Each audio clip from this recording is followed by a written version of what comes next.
Welcome, and thank you for joining me to discuss teaming agreements. First, let me give you a little background about my firm and I. My name is Brad Smith, and I'm a partner in the accounting and consulting firm of Cherry, Beckert & Holland.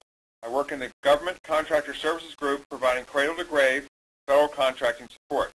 I have worked both directly as a contractor to the federal government and servicing federal contractors as well for over 25 years.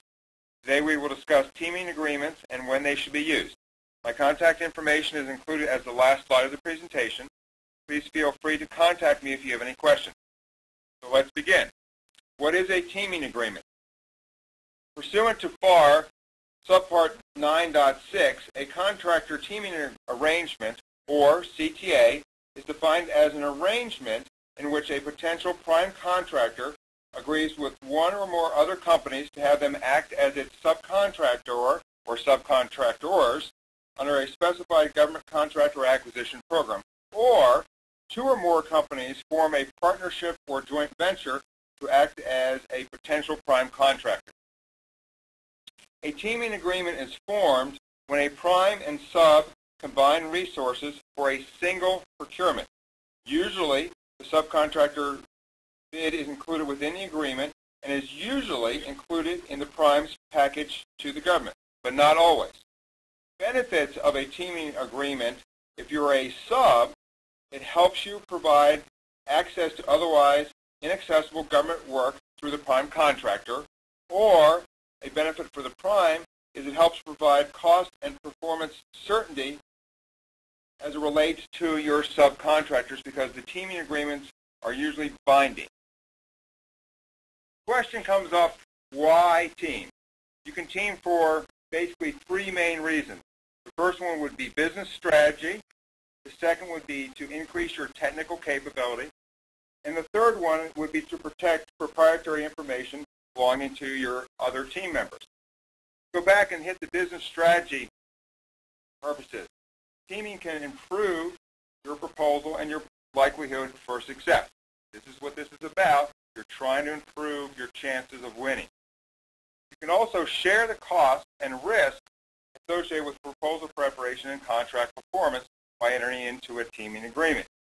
It also may reduce your competition by entering into exclusive or mutual teaming arrangements with competitors. What you're trying to do there is you're trying to take them off the street so they cannot compete against you. You've got them on your team, so therefore they won't be on anybody else's team. And if you're a small business and you need partners to round out their capability, so you compete as a prime contractor for solicitations that are set aside for small businesses.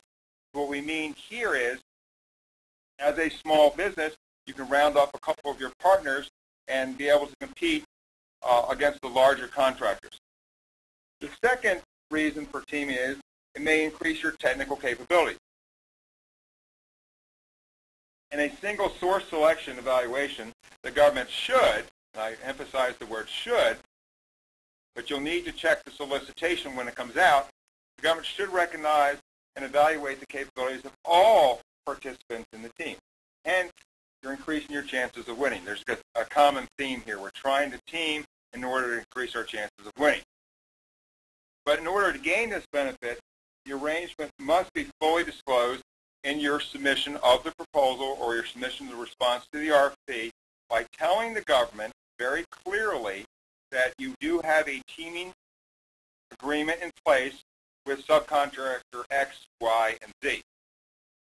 The last reason why you may team is to protect proprietary information belonging to your team members. This will also enhance the size and effectiveness of your marketing force for IDIQ multiple award contracts. What you've got at this point is you've got more feet on the street looking for business under the IDIQ by having multiple team members. So how does this all fit into the proposal preparation cycle? The teaming agreement process fits in. You either can start at the top of it with the red arrow around the 1 o'clock position between the pre-solicitation and the solicitation release. This is the most logical place to initiate teaming activity. The RFP has not hit the street yet, but it's in between the pre-solicitation and when it will hit the street. So let's get your subcontractors down. Let's get the teaming agreements in place and get them all locked in, and that's the best place. Now, if it happens to hit the street, the RFP hits the street, and you didn't miss the bubble, so to speak, and didn't get your agreement in place, you still have the opportunity to get it in place after the RFP hits the street. Now, I will caution you that at this point in time, some of the more logical team members may have already been snapped up or locked in by some of your competitors. So once again, focus on more of the 1 o'clock position in the proposal cycle as opposed to the 2 o'clock position. Get them locked in early. So we're talking, still figuring out why and what should be included in a teaming agreement. So very clearly, a teaming agreement is an agreement to agree on a subcontract if the prime receives the anticipated award. The teaming agreement governs the relationship between the parties in the proposal preparation process. Trying to figure out who's got what responsibilities, who's got what roles as it relates to getting the proposal prepared jointly and then submitted to the government on a compliant manner.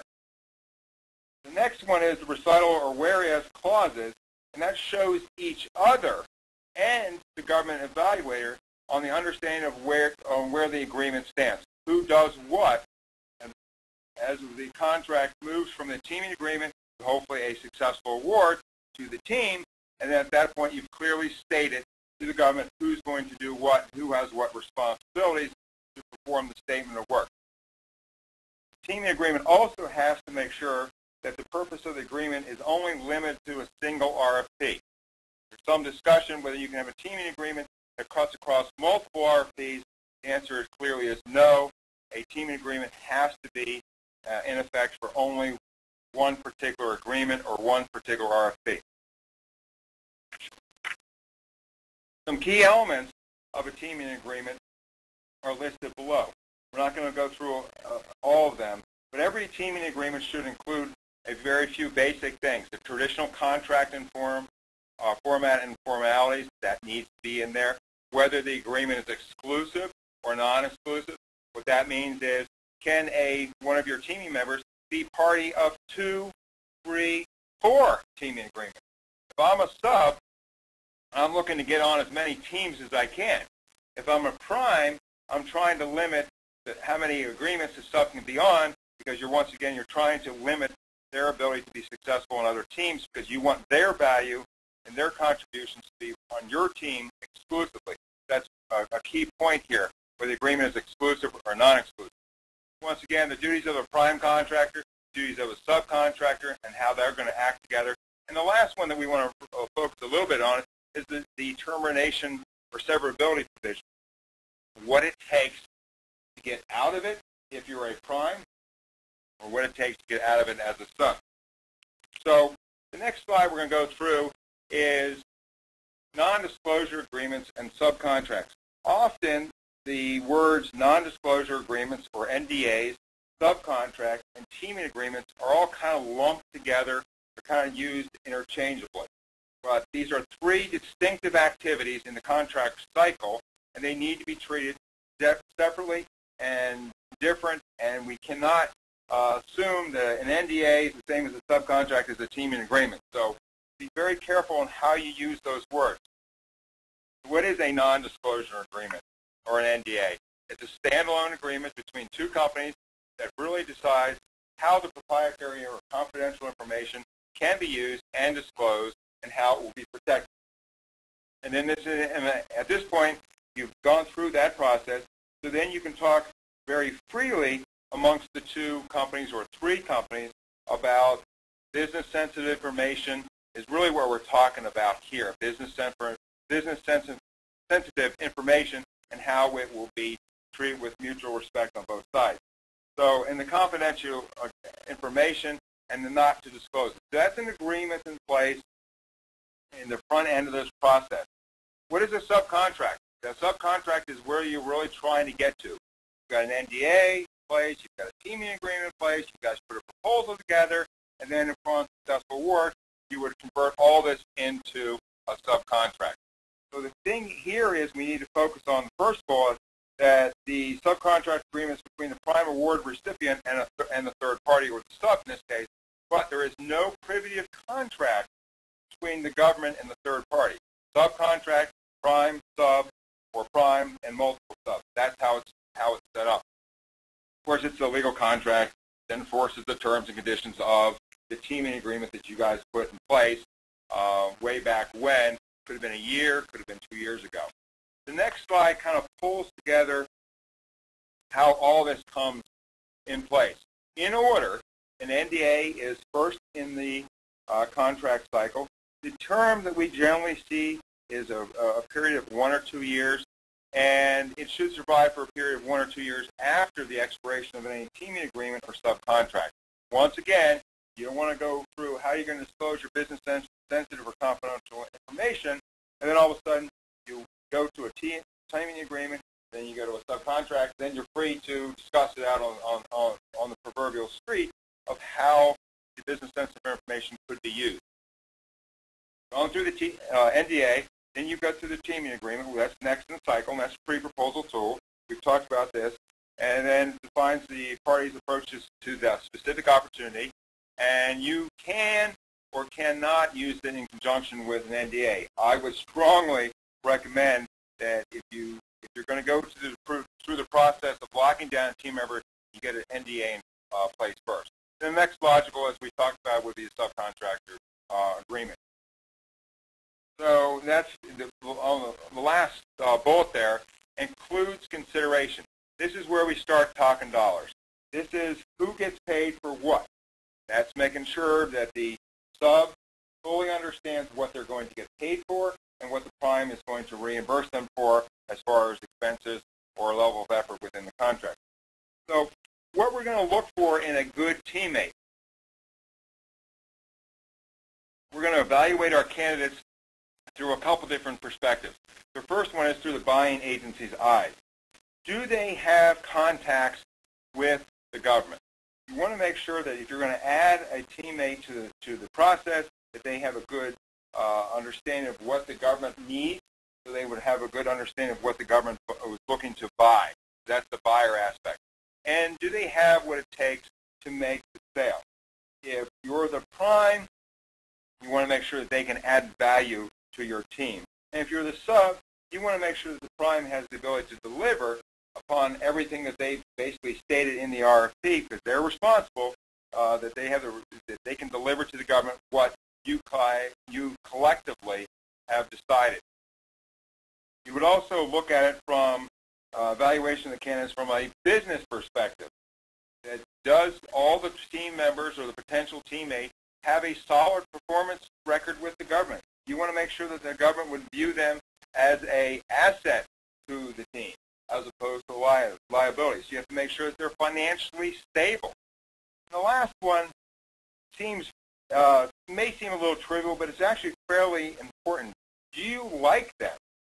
You're going to be with these folks, this potential team, for a very stressful proposal preparation process, and potentially subsequently the award period. So if you're going to enter into a business arrangement as a good teammate, you want to make sure that you like them and you can do business with them, whether it's from a values perspective or a common objective as far as where you want to go to from a business perspective. The essentials of a teaming agreement, or what I would call the gotchas, if you're a sub, you need to make sure that the teaming agreement ensures that there is a requirement to receive a contract should the proposed contract be awarded to the prime. You don't want to go through an NDA, you don't want to go through a teaming agreement, and somehow another gets shut out once the prime contract is awarded. And of course, if you're a prime, you want to make sure that the agreement is clear in the statement of contract control to avoid characterization of an agreement as a joint venture. We talked very early on in the discussion about joint venture. We have to make sure that some RFPs, some monies are set aside for non-joint ventures or non-JVs, and you have to make sure that you clearly state to the government that this is a teaming agreement through a contractor teaming agreement, as we discussed, as opposed to a joint venture. Summarizing all this up from a checklist perspective, not going to go through all 13 of these, but a few of these, we want to make sure that your teaming agreement has good, sound business goals. That's the number one on the left-hand side of the column. And the other thing I want to focus on is the established NDAs, TAs, and subcontracts are vetted by legal. These are binding agreements, and you need to make sure that both parties, or all three parties, or four parties, depending on how many are involved in a traditional teaming agreement, understand their rights, their responsibilities, and generally the legal departments, either inside or outside counsel, have a very good understanding of this because this is what they do on a regular basis. And then the last one on the bottom column is experience with delivering the product, the final result. You've gone through all this process, you've won the award, now you have to deliver what we said we were going to deliver, and you have to make sure that they have experience, both parties have experience with working with each other in that type of environment. So I think that pretty much wraps us up for today. As I stated, this is my contact information. Thank you for joining me today to discuss teaming agreements. And this concludes today's webinar on teaming agreements. Please feel free to contact me at the information below, phone, email. And thank you for joining me and Cherry Becker Collins, the firm of choice. Good day.